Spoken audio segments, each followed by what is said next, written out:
Ito guys, ang aking munting tindahan. Dati, nung hindi pa ako nakapunta ng ibang bansa, meron akong maliit na tindahan. Ito siya, nagtitinda kami ng barbecue at opening may langka. Pag grand opening may langka, may biko, may kung ano pa ba pag unang bukas ng ating munting tindahan.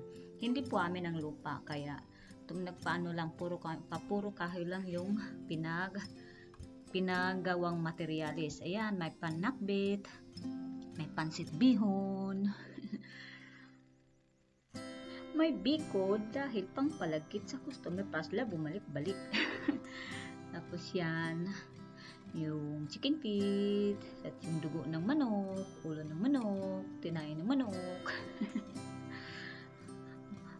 Ano muna tayo ha, hotdog, yan, marami kaming pinagano dito. Yan, ganyan pa yung itsura ng tindahan namin dati.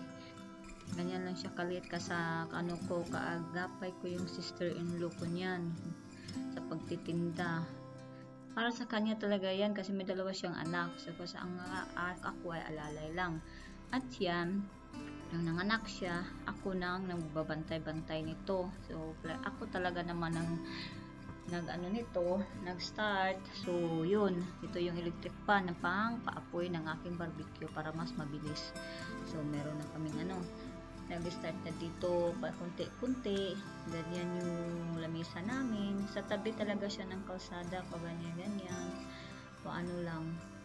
So, ganyan. May mga barbecue, banana queue, may mga pa-soft drinks. Ang ano kaya nun, mabenta kaya kasi sa gilid. Gumagawa din kami ng ice, yung palamig, ice water. Mabenta talaga siya dati nung kami pa nag-opening. O ganyan, nakautang ako ng ganyan, yung parang salamin na kabinet, utang yan. Every week ang bayad. Para pang may paglagyan lang ako ng aking mga barbecue. At ito ang unang Pasko na pagbukas ng tindahan, maliit namin tindahan, nag-Christmas party kami kasama ang aming mga kapitbahay. Nag-aambag-ambag kami sa pagkain at saka nag-salutasyon din ako niyan. Nag-solicitation, humingi ako ng solicitation yan. Gumawa pa ako ng letter para gumawa pa talaga ako ng solicitation para mabuo lang yung first Christmas party sa aming tindahan na kasama yung mga kapitbahay namin, especially na yung mga bata. Katuwa, mayroon kami mga pa-games, mayroon ding lahat nag-enjoy, babata o matanda, lahat ay nag-enjoy.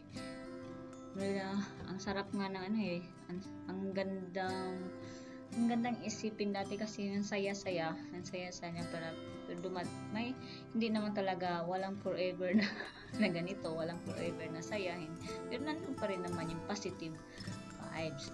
Nandito rin may halo-halo din kami para sa tanghalian, sa pangmerienda may panghalo-halo, barbecue, ulam sa tanghali, ganyan. At ito, nag-evolve kami konti, nilagyan namin ng ganyan sa lababo konti, at kwarto kasi yung dalawa kong pamangkin nandyan palagi sila natutulog, nandyan yung papa ko, tumutulong siya yung hinahakot namin palagi yung mga gamit natin yung wala pang kwarto. Kaso dumating talaga ang panahon na may nakabili sa lupa na pinagtayuan ng aming kubo na tindahan, kaya pinalipat kami dito sa gilid-gilid, kaya nalipat na ulit, sinira na yung pagtayuang tindahan namin dati.